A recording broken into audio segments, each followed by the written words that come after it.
Thursday, October 15th. It's a day Thomas Randall says he'll never forget.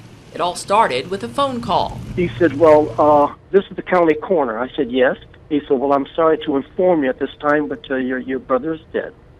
I said, man, it can't be. I just talked to him last night. Randall says his brother Olen Randall had stayed at a friend's house on West Adams Street the night before, where he and a group of friends had been drinking. Olen Randall was found unresponsive early the next morning. When I got there, he was dead on the floor of the residence. There was no signs of any foul play.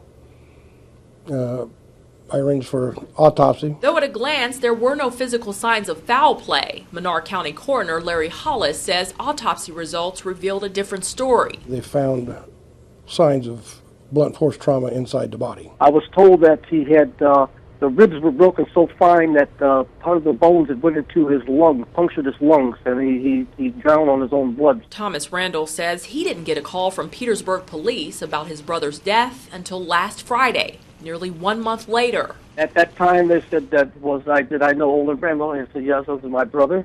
And I said, you're just now calling me? He said, well, we didn't have your number. But the delay in notifying Randall wasn't the only action or inaction from police that raised suspicion. There's no way that a crime scene tech shouldn't have been called. Because, we're a small city here.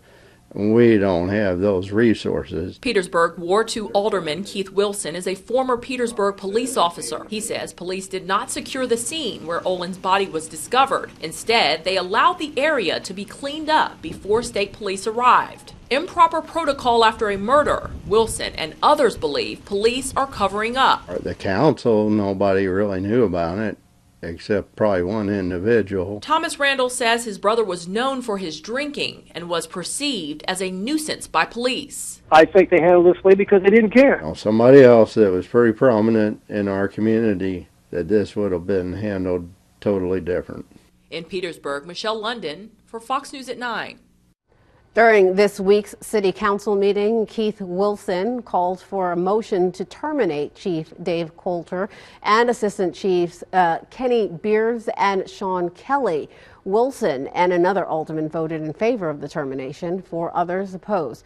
Fox Springfield reached out to Chief Coulter for an interview. He declined, but issued this statement. It reads, quote, "In the matter of the death of Olen Randall, the lead investigation agency is the Illinois State Police. Since this is an ongoing investigation, any information or press release must go through their agency."